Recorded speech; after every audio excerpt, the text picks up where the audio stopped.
Okay, so I think my favorite thing, and I apologize if I'm giving anybody away, I can check to see who's joined. So generally I do this at the beginning of the class, and since I've taken attendance by that point, I know who's on my live and who's in person, so I can check to make sure all those people are on my list, and then I know I'm ready to go.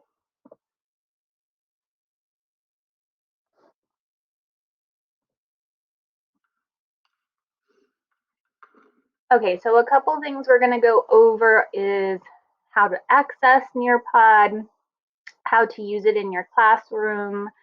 Um, Tools, it's generally the same thing. So how to use it in my classroom, what the different things that you can get out of Nearpod are, and then I linked a couple tutorials and resources at the end.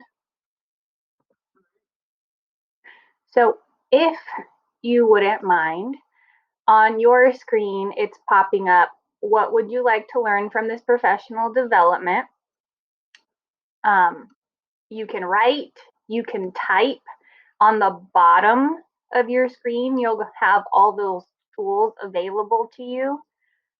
As a student or as you, I would see it like I'm going to have it now. Am I supposed to be able to see you right now? On where? On Nearpod? On Nearpod, you should be able to see your screen, like all the things I'm moving from one slide to the other. Got it. Now I can. Okay, perfect. So So yours looks like this, and if you're not sure how to use the tools or things, the tools are down here. Generally, my kids like to use either the typing tool where they can write, or they use the writing tool. I like this also because I know Miss Clark, ELA, she uses the highlighting tool, and the kids can highlight text if that's what you have on here. So that I like.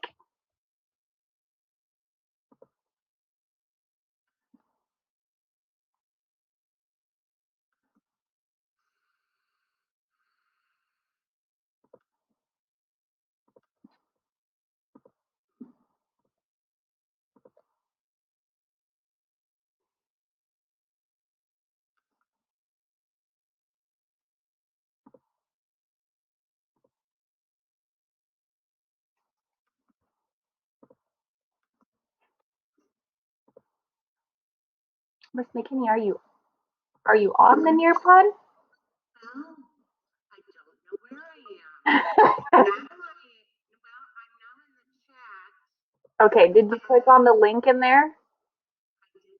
Wait a second, hold, please. There I am. Just like at home at school. Nice. Thank you, Purse. Believe me, it was a learning curve at the beginning when we started with the kids. Like, guys, so don't think you have to be on live and in Nearpod. You kind of shrunk. You kind of like sat down and. What do you mean? I still don't see you on my list. Oh, I see your eyebrows up. No, I mean, hold on. I want to make sure. Did you click on? Oh, I am in Star Wars, Davis. Click on that link I just put in there. McKinney. So you want me to go back and click on this link that you just sent? Yeah, because that way you can answer the questions and you can see all the tools as we're using them.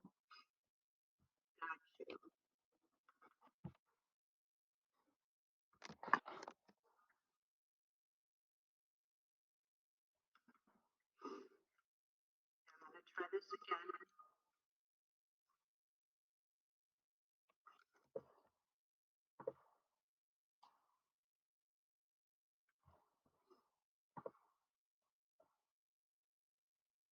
And then if it's perfect, you're in there. I see your name. Good. I got you. Um, now what? Okay. I don't click a join button or anything, right? I've already joined, right? No. So all you're doing now is answering the question. So you can either type it out or you can write it out.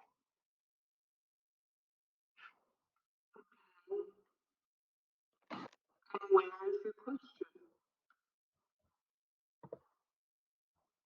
So your screen, I'm going to pop it up on Microsoft Teams again because I had stopped sharing just for everyone's privacy.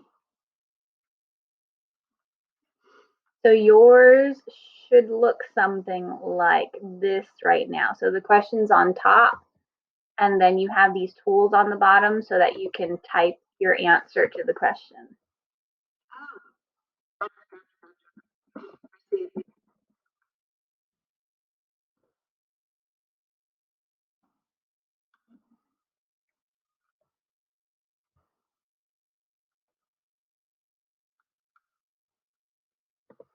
So then a couple things, I use this tool a lot in my class because not only can you make it a question up top, you can also, so if you're doing Google Slides, you can make one of your slides a draw it, and students can actually draw on the slide that you've provided for them.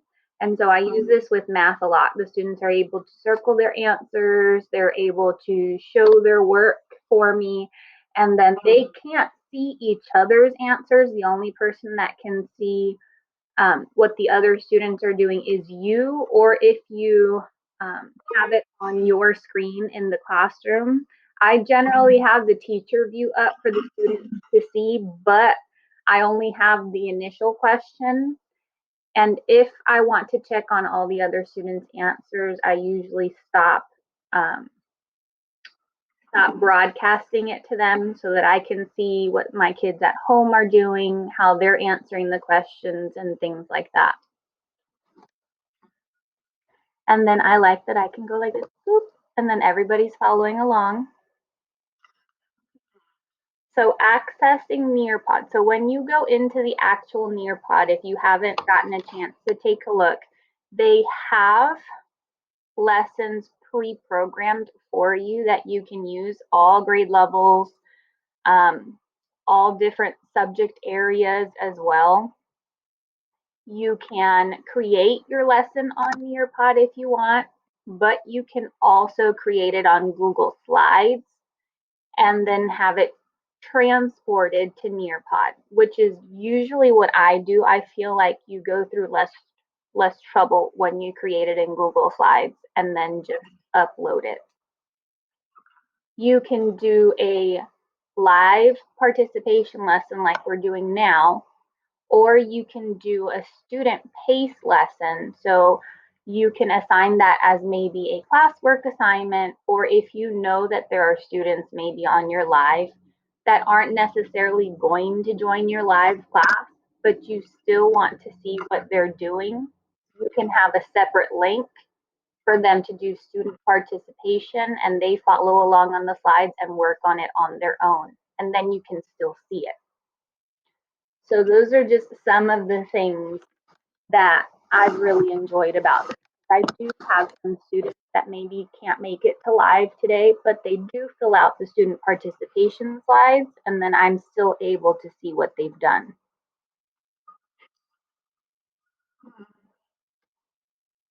So what can I do with Nearpod? So I did go over this. You can either do student-paced lessons or you can do live lessons. Live lessons, student follows slide by slide. So just like we're doing now, when I go to change the slide, it changes on their screens as well. I generally do have to make sure that if it's a slide where they're doing an activity like a draw it tool, I have to give them a little like 30-second warning, make sure that you've submitted and things like that, because generally after you've finished your lesson, sometimes if they don't click that submit button, you can't see their work. So they do need to make sure that they've clicked submit.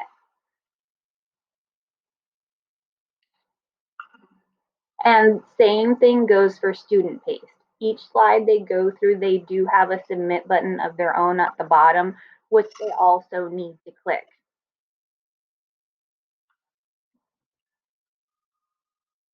So different types of content and activities that you can add in Nearpod. Nearpod has a ton of different things that you can add to your slides or different things like that. You have the ability to just interject your slide by slide, or you can do a slideshow.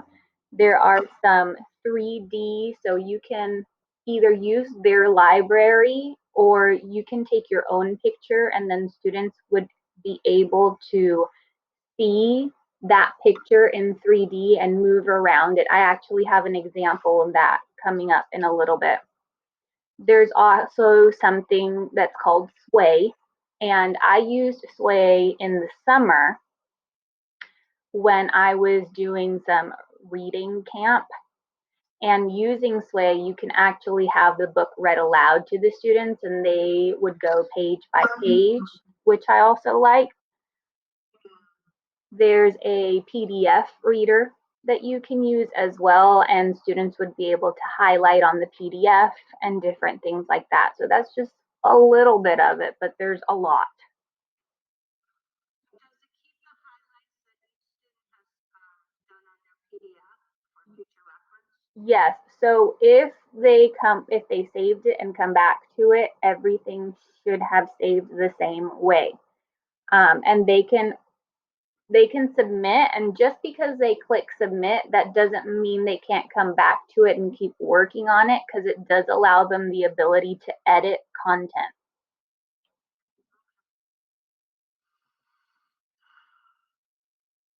So this is just what the library looks like. So they have subjects: ELA, math, science, social studies, technology, and other.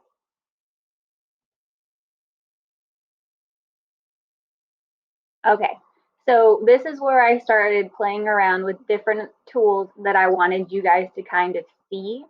So for this one, I can either show you the whole thing as a teacher, or the students can play it at their own pace. And that option is given to you as the teacher. So now on my screen, I have the ability to choose. I'm just gonna go ahead and do student play so that you guys can kind of see it on your own and see what that looks like.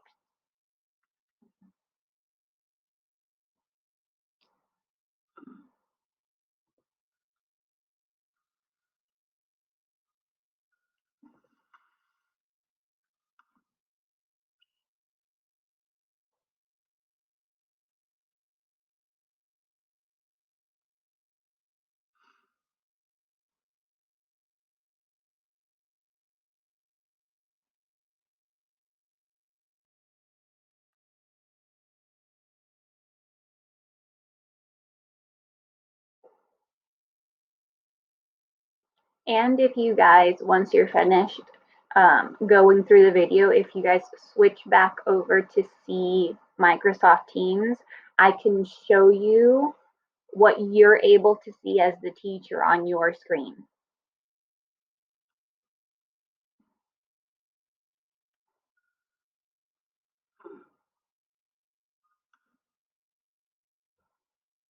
So as the teacher right now, I can see that no one's answered the question. I would be able to see if anybody answered it correctly, and I would be able to see if anyone answered it incorrectly. So this would just be a quick snippet of knowledge, and then we keep going.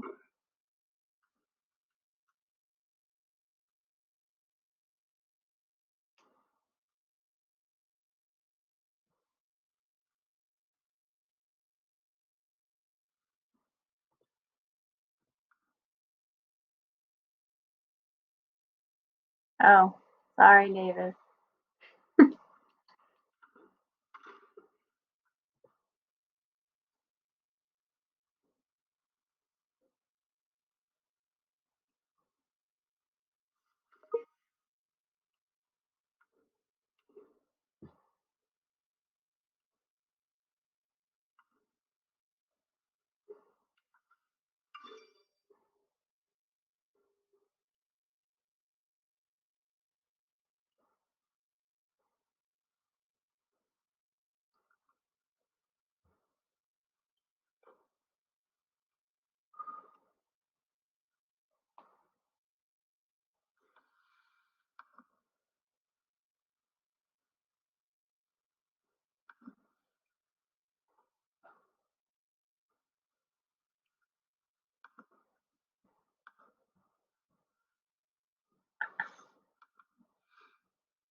So generally, some of these give you their names and some of them don't. This one does not give you who answered correctly and who answered incorrectly, but you're able to see now that everyone's answered the question and then you can move on. But like I used a math video, there were health videos. You can use YouTube videos, you can use videos that you have made. Um, any type of different video can be used for this type of activity. So can you, as a teacher, see who answered incorrectly? So as a teacher, you can. So if you switch back to Microsoft Teams, I'm sharing my screen, it gives you two options. So you can either see it as the names of the student and then who picked what answer, or you can see it in the pie view and then you can just get a kind of like a overview of how many students chose correctly and how many chose incorrectly. So you could use this as data and write down, these students did it right, these students need more help, and different things like that. So this is something that you could use that for.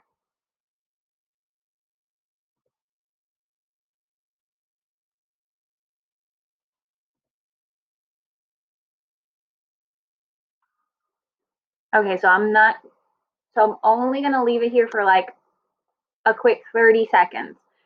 So this, you, just like the last video where you're able to ask questions, so this one's not generally for questions, it's more just a video. So let's say you're teaching something today and you wanted to show a short video of something. Instead of having to switch over to YouTube and then having to come back, you can leave it all in that one presentation and just play the video on your Nearpod. You have the ability to do it whole class, just like the last video, or you can have the students watch it individually by themselves. I usually pick to do whole class just because that way I have control of when we start and when we finish, but that is up to you. And I think I chose a poetry video for this one because I was thinking, I'm pretty sure I heard Clark say that you guys were starting poetry. So I was like, and I thought it was cool. It was a rapping poetry video. So I was like, oh yeah.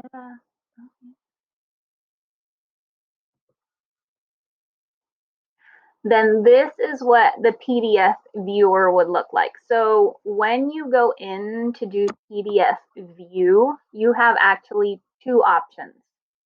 You can either leave the PDF as is and upload it like that, or you can load the PDF as individual slides. So I wanted to just put it in as the PDF for you guys to see. But because it has the answers on it, I probably wouldn't have uploaded the whole thing for my kids, and I would have uploaded it as just the individual slides. But Miss Netherland, I was thinking about you with your sheets the other day for the the labs, and I was like, I thought this might be perfect for you because that way you could just upload real quick the PDF on here and you wouldn't have to make it anything individual or anything like that. Okay, thank you. And then the kids could click on it, they go see their PDF.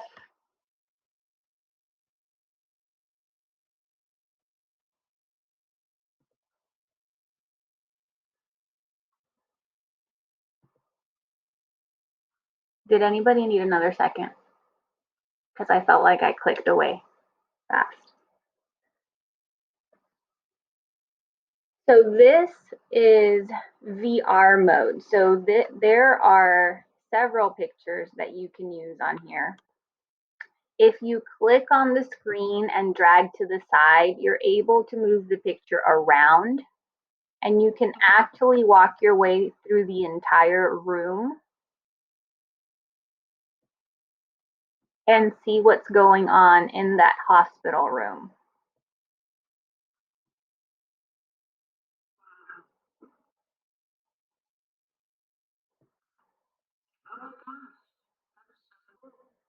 Yeah. In the summer, we use this with our third graders to do some descriptive writing. So we showed them a room, I think it was an art room, and we had them answer questions and write about it. So you could use it for anything. I mean, as a math teacher, I could probably show them a room where there are angles and things like that and have them pick out where the angles are and what they look like and what shapes they are.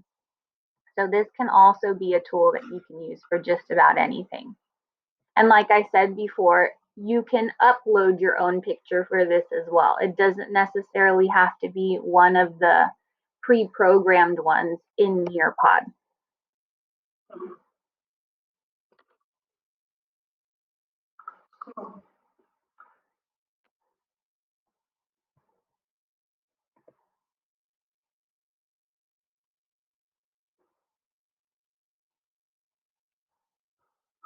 Okay, so this is Microsoft Sway. So for this particular one, I just chose a very simple one. So you can go up and down and you can go through your sway and read the different descriptions there are on ladybugs. This is also where you could upload a book for students to read or have read to them.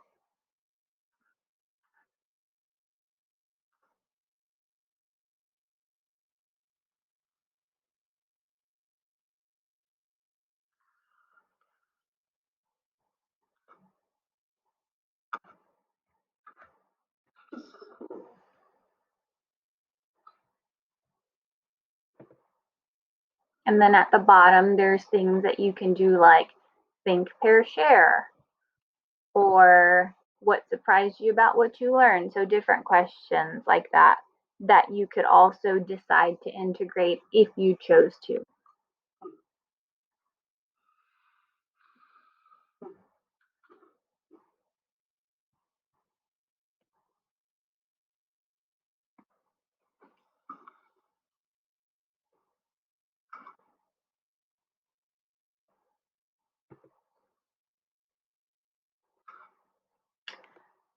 For this one, I wanted you guys to be able to see that you can also have your students collaborate all together on a question or whatever it is that you choose.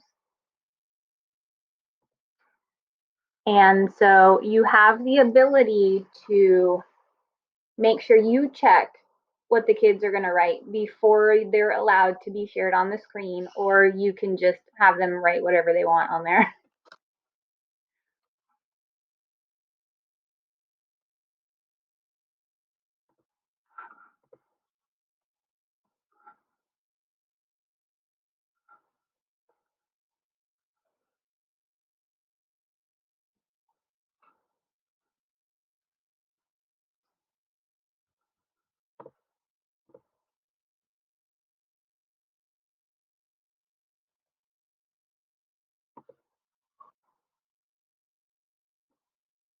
Hey, Miss Hopkins.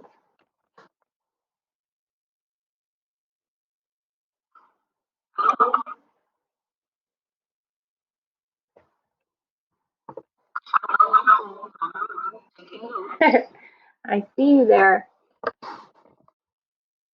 So I was able to check the comment before I put it on the board. So, and I would probably do this in my class anyway, just to make sure that there's not a student that's putting something that they shouldn't be putting up there.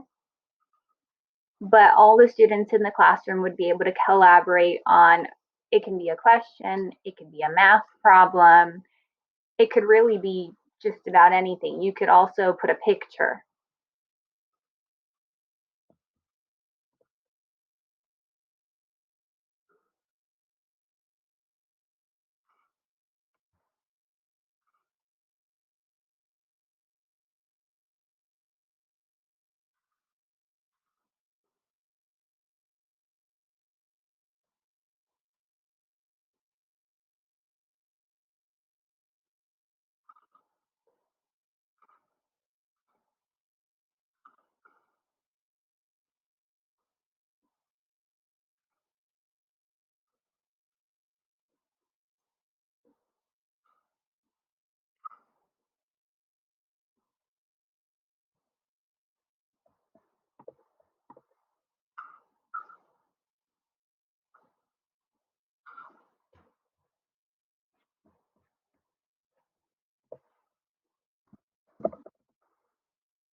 Well, I'll answer that out loud. So,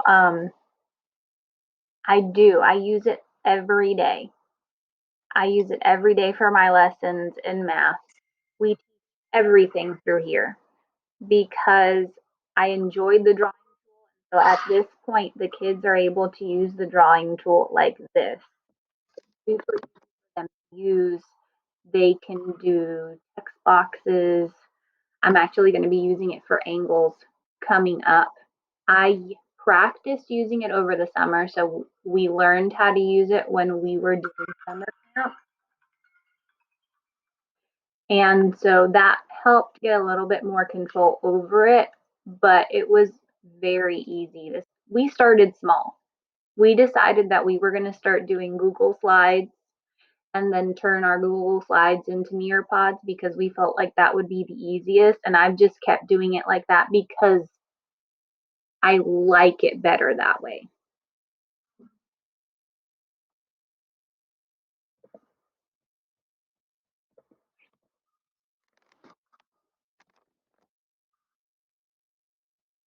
So I'm going to go ahead and change slides in about 30 seconds. I just wanted to make sure everybody had their chance.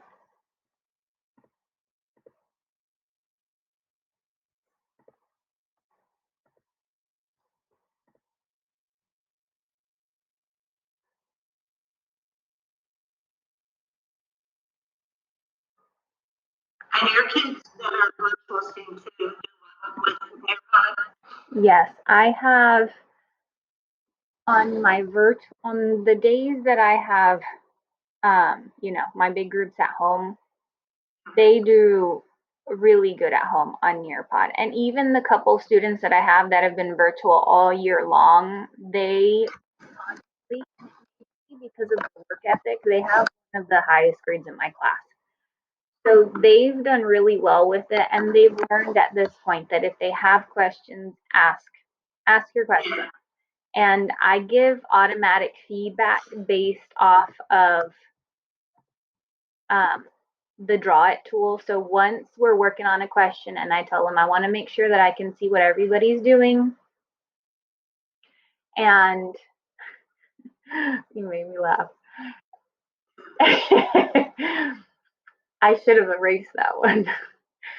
But so as the answers are coming in, I'm able to see what the kids are writing. Even if they haven't submitted it, I can see what they're writing. And so I can just automatically say, Miss McKinney, make sure that instead of using the equal sign, you're using an inequality sign. Or Miss Davis, don't forget you're not adding, you're subtracting. And so they're able to automatically make any adjustments to what they're doing. And it helps them right away with what they're learning in the classroom. So that's been good. But yeah, my kids have adjusted to it really, really well. It hasn't been hard, and I've kept the same routine with them all year. I told them I don't like changing between formats, so you're not going to have one format with me today and then another format with me next week. They love the days that I decide that I'm going to do time to climb because they're still learning, but they get to compete with each other. They like matching games, they like the memory games, but just like the one I'm going to show you guys in a few minutes, it's all still related to what I'm teaching them. They just like it because it doesn't feel so like strict and like learned.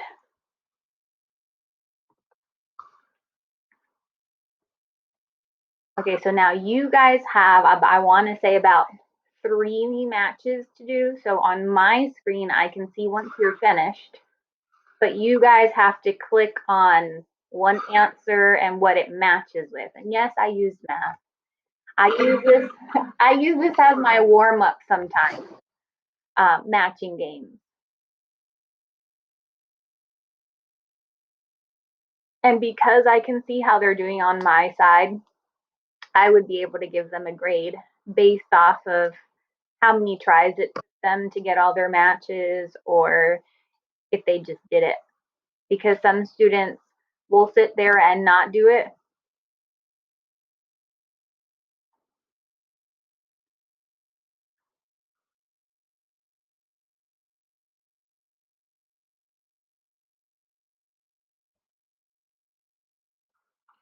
Alright, so we need to,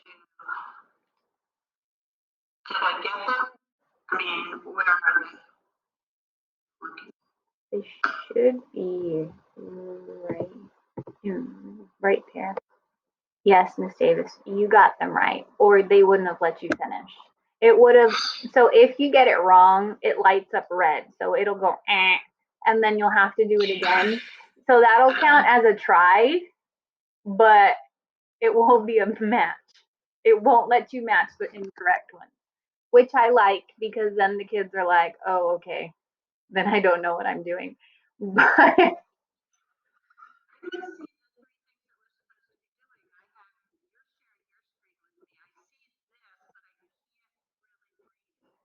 okay, so I'm going to change to student view so that we can see what. So this is what yours should look like. So you get to click one and click the answer.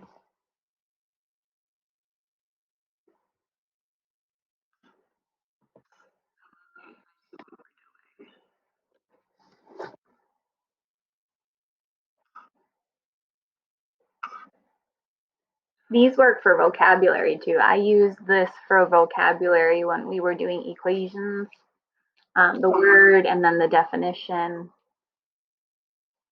an equation with the answer, decimals into percents, and that's just math wise. But I mean, like, you can use it for reading, for vocabulary, for health also. I mean, I think it's great. So I'm going to go ahead and go to the next slide. I can't remember what I put on the next slide because we're getting to the end, but just so you know. Okay, tools and resources. So I attached a slideshow on here.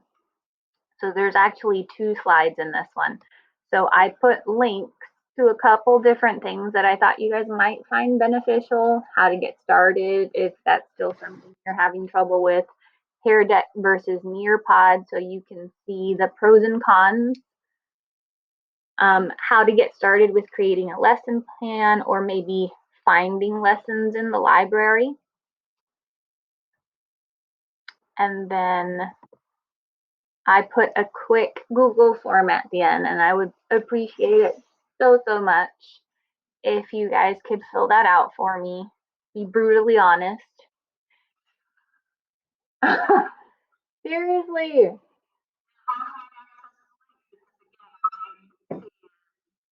So if you go to Nearpod on yours, it'll be up on your screen, and then you can just click on it, and it will take you straight there. And then I do include on there, so if you guys are using it and you run into issues, you need help, reach out.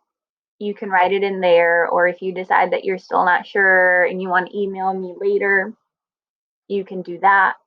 It's completely up to you. But I did want to make sure that I finished early, and not just to finish early, but I mean, just in case anybody had questions and things like that.